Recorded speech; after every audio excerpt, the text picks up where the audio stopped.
This is Channel 2 News, coverage you can count on. And I saw him that weekend on Mother's Day.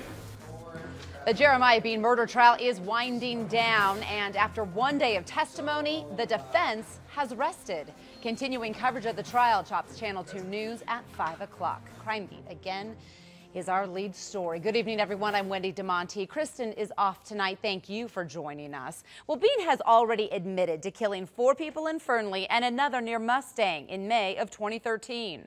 Paul Nelson has been covering this trial and joins us live from the Lyon County Justice Complex in Yerington. Paul, what'd you find out today?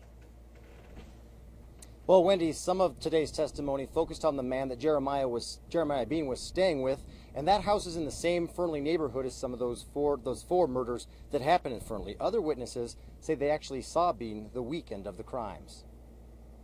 Thomas Monaghan says he's known Jeremiah Bean for about 10 years and says the defendant was even at his house the weekend of the murders, driving a truck that was later identified as Bob and Dottie Papes. Well, I've never seen Jeremiah in any car before, let alone brand new, and I'm fairly confident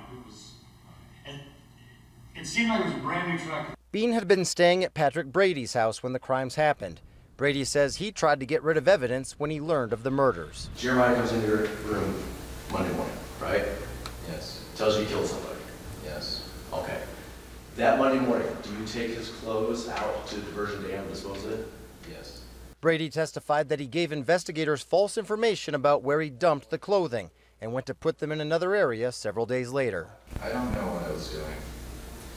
I was very paranoid at the time, and what I had told the police prior to didn't exactly match up.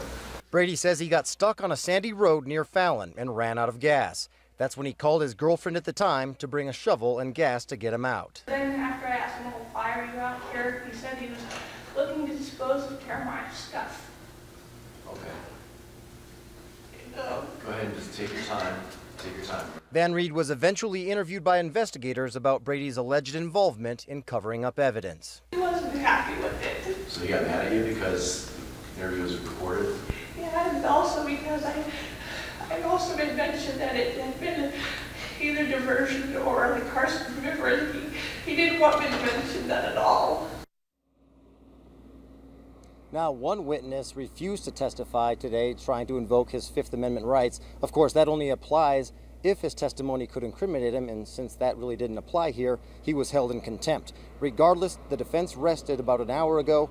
Closing arguments will be heard tomorrow morning. Covering Crime Beat live in Yerington, Paul Nelson, Channel 2 News. Okay, Paul, thank you. And as the Jeremiah Bean murder trial draws to a close, please stay with Channel 2 News on the air, online, and on Facebook and Twitter for continuing coverage. We'll also